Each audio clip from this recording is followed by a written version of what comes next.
വീണ ജോർജിന് മാത്രമല്ല സ്വകാര്യമായ വീടുകളുള്ളത്. കേരളത്തിലെ പ്രതിപക്ഷ MLA മാർക്ക് വീടുണ്ട്, കേരളത്തിലെ പ്രതിപക്ഷ നേതാക്കന്മാർക്കും വീടുണ്ട് എന്ന് മറന്നുപോകുന്നുണ്ട്.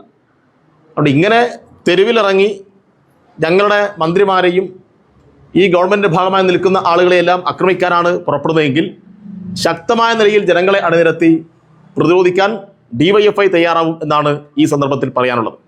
അതുകൊണ്ട് പ്രതിപക്ഷ MLA മാർക്ക് ഓഫീസുണ്ട്, അവർക്ക് വീടുമുണ്ട്, അവർക്ക് ഇങ്ങനെയെല്ലാമുള്ള സ്വകാര്യ ഇടങ്ങളുമുണ്ട്.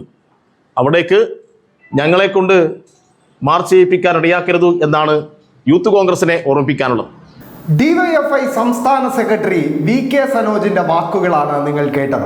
കോട്ടയം മെഡിക്കൽ കോളേജിലെ ദാരുണമായ ഒരു സംഭവം ഉപയോഗപ്പെടുത്തിക്കൊണ്ട് മന്ത്രി വീണ ജോർജിന്റെ വ്യക്തിപരമായ വസതിയിലേക്കുൾപ്പെടെ മാർച്ച് നടത്തി സംസ്ഥാനത്ത് അക്രമം അഴിച്ചുവിടാൻ ശ്രമിക്കുന്ന യൂത്ത് കോൺഗ്രസ് നേതൃത്വത്തിന് ഒരു മുന്നറിയിപ്പാണ് DYFIയുടെ സംസ്ഥാന സെക്രട്ടറിയായ VK സനോജ് നൽകുന്നത്. മന്ത്രി വീണ ജോർജിന് മാത്രമല്ല വസതിയുള്ളതെന്നും നാട്ടിലെ യൂത്ത് കോൺഗ്രസ് നേതാക്കൾ ഓർക്കണമെന്ന് VK സനോജ് പറയുന്നുണ്ട്. മന്ത്രിയെ വഴിയിൽ തടയുന്നതടക്കമുള്ള അക്രമ പ്രവർത്തനങ്ങളുമായാണ് യൂത്ത് കോൺഗ്രസ് നേതൃത്വം മുന്നോട്ട് പോകാൻ ശ്രമിക്കുന്നതെങ്കിൽ മന്ത്രിക്ക് സംരക്ഷണ കവചമൊരുക്കാൻ DYFI തെരുവിലിറങ്ങുമെന്നൊരു മുന്നറിയിപ്പ് യൂത്ത് കോൺഗ്രസിന് DYFIയുടെ ഭാഗത്ത് നിന്നും VK സനോജ് നൽകുന്നുണ്ട്. നമുക്ക് VK സനോജിന്റെ വാക്കുകൾ മുഴുവനായൊന്ന് കേൾക്കാം. ഇത് വളരെ കൃത്യമായ ഒരു പദ്ധതി അടിസ്ഥാനപ്പെടുത്തിയിട്ടുള്ളതാണ്. എന്താണ് പദ്ധതി? കഴിഞ്ഞ 10 വർഷമായി അല്ലെങ്കിൽ 9 വർഷമായി അധികാരം നഷ്ടപ്പെട്ട കോൺഗ്രസും UDFും. അപ്പോൾ എങ്ങനെ ആ അധികാരം തിരിച്ചു പിടിക്കാൻ വേണ്ടി കഴിയും?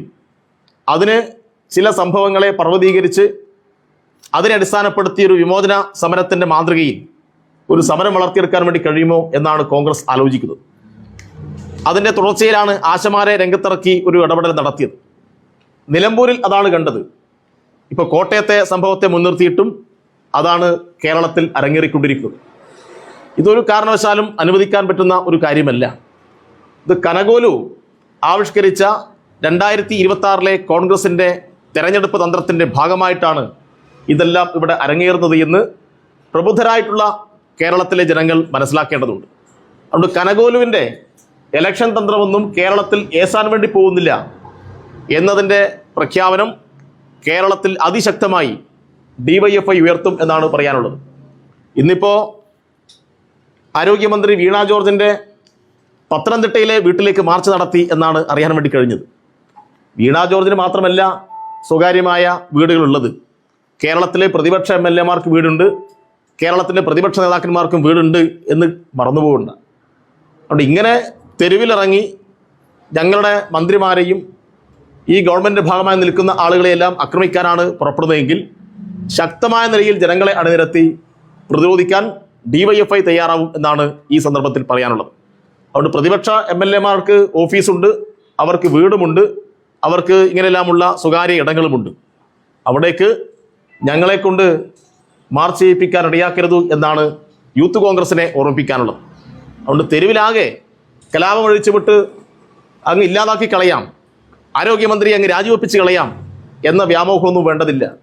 കേരളത്തിൻ്റെ ആരോഗ്യമന്ത്രി ഇന്ത്യയിലെ മറ്റ് സംസ്ഥാനങ്ങളെ അപേക്ഷിച്ച് നോക്കിക്കഴിഞ്ഞാൽ ഏറ്റവും മികച്ച ആരോഗ്യമന്ത്രിയാണ്. ഇപ്പോൾ രാജ്യത്താകെ ശ്രദ്ധേയമായ മുന്നേറ്റങ്ങൾക്ക് നേതൃത്വം കൊടുത്ത നമ്മുടെ ആരോഗ്യ മേഖലയെ നയിക്കുന്ന വീണ ജോർജിനെ ഒറ്റപ്പെടുത്തി ആക്രമിക്കാമെന്ന് ആരും ധരിക്കേണ്ടതില്ല. വീണ ജോർജിനെ സംരക്ഷിക്കാൻ DYFI രംഗത്തിറങ്ങും. വീണ ജോർജിനെ ഒറ്റതിരിഞ്ഞ് ആക്രമിക്കാൻ, വീണ ജോർജിനെ അപകീർത്തിപ്പെടുത്താനുള്ള എല്ലാ നീക്കത്തെയും DYFIയും കൂടി ചേർന്ന് പ്രതിരോധിക്കും എന്നാണ് ഈ സന്ദർഭത്തിൽ പറയാനുള്ളത്. മുഖ്യമന്ത്രിയുടെ ചികിത്സയെ സംബന്ധിച്ച് ഇപ്പോൾ പ്രതിപക്ഷം ആരോപിക്കുന്ന ഒരു കാര്യം എന്ന് വെച്ചാൽ നാട്ടിലെ സർക്കാർ ആശുപത്രിയിൽ പോകാൻ മന്ത്രിമാർക്ക് ഉൾപ്പെടെ മുഖ്യമന്ത്രിക്ക് ഉൾപ്പെടെ പ്രതിപക്ഷത്ത് ആരാ ആരോപിച്ചത്? കെ സുരേന്ദ്രൻ എന്ന് പറഞ്ഞിട്ടുണ്ട്. അല്ല, മുഖ്യമന്ത്രിയുടെ ചികിത്സ സംബന്ധിച്ച് പ്രതിപക്ഷ നേതാവിനോട് നിങ്ങൾ മാധ്യമങ്ങൾ ചോദിച്ച ചോദ്യത്തിന് സംബന്ധിച്ച് അദ്ദേഹം പ്രതികരിക്കുന്നത് കണ്ടിട്ടില്ല. അതാണ് ചോദിച്ചത്. പിന്നെ ഈ ഫേസ്ബുക്കിലും മറ്റ് മാധ്യമങ്ങൾക്കെല്ലാം കൂടി ചില പേരില്ലാത്ത അല്ലെങ്കിൽ സ്വന്തമായി ID വെളിപ്പെടുത്താത്ത കുറേ ആളുകൾ നടത്തുന്ന ജൽപ്പനങ്ങളാണ്. മുഖ്യമന്ത്രി മാത്രമല്ല, കേരളത്തിലെ വിവിധ മേഖലകളിൽപ്പെട്ട ആളുകൾ വിവിധ രാജ്യങ്ങളിൽ ചികിത്സ നേടിയിട്ടുണ്ട്. അത് ഇന്നും നേടിയിട്ടുണ്ട്, ഇന്നലെയും നേടിയിട്ടുണ്ട്, ഇനി നാളെയും നമുക്കെല്ലാം ആശ്രയിക്കാൻ വേണ്ടി കഴിയുന്നത് തന്നെയാണ്. ഇപ്പം ലോകത്ത് എവിടെയാണോ മെച്ചപ്പെട്ട ചികിത്സ ലഭിക്കുന്നത് അവിടെ ചികിത്സയ്ക്ക് പോകുന്നതിൽ യാതൊരു തെറ്റുമില്ല. കേരളത്തിൻ്റെ ആരോഗ്യ മേഖല എന്ന് പറഞ്ഞാൽ അത് ജനകീയമായിട്ടുള്ള ഒരു വലിയ വളർച്ച നേടിയിട്ടുള്ള ആരോഗ്യ മേഖലയാണ്. അതിലിപ്പോൾ ഗവൺമെൻറ് നടപ്പാക്കിയിട്ടുള്ള ഒട്ടേറെ പുതിയ മാറ്റങ്ങളുണ്ട്. ഇപ്പോൾ കോട്ടയത്തെ മെഡിക്കൽ കോളേജിൻ്റെ കാര്യം നോക്കിക്കഴിഞ്ഞാൽ രാജ്യത്തെ വേറെ ഏത് മെഡിക്കൽ കോളേജിലാണ് ഹൃദയം മാറ്റിവെക്കുന്ന ശസ്ത്രക്രിയ നടത്തിയിട്ടുള്ളത്? ഹൃദയം മാറ്റിവെക്കുന്ന ശസ്ത്രക്രിയ ഉൾപ്പെടെ നടത്താൻ കഴിവുള്ള ഒട്ടേറെ ആളുകൾക്ക് ആശ്രയിക്കാൻ വേണ്ടി കഴിയുന്ന ഏറ്റവും മികച്ച ആരോഗ്യ സംവിധാനം കേരളത്തിലുണ്ട്. അങ്ങനെ ആ കേരളത്തിൽ ആരോഗ്യ സംവിധാനത്തെ മോശപ്പെടുത്തുന്നത്, അതിനെ ഇല്ലാതാക്കാൻ നോക്കുന്നത് ഈ സ്വകാര്യ കോർപ്പറേറ്റ് മൂലധനങ്ങൾ, ശക്തികൾ കേരളത്തിലേക്ക് ലക്ഷ്യമിട്ട് വരുന്നുണ്ട്. അവരെ പ്രോത്സാഹിപ്പിക്കാൻ വേണ്ടിയിട്ടാണ്. അപ്പോൾ അവരെ പ്രോത്സാഹിപ്പിക്കാൻ വേണ്ടിയിട്ടാണ് ഈ പറയുന്ന രൂപത്തിലുള്ള മുഖ്യമന്ത്രിക്കെല്ലാം എതിരായി നടന്നുകൊണ്ടിരിക്കുന്ന ആരോപണങ്ങൾ. അതിലൊന്നും യാതൊരു അടിസ്ഥാനവുമില്ല. എല്ലാ വിഭാഗത്തിൽപ്പെട്ട പാർട്ടി നേതാക്കന്മാരുമെല്ലാം എല്ലാ ഘട്ടത്തിലും ഇങ്ങനെയുള്ള ചികിത്സയെല്ലാം നേടിയതായി നമുക്ക് കാണാൻ വേണ്ടി കഴിയും.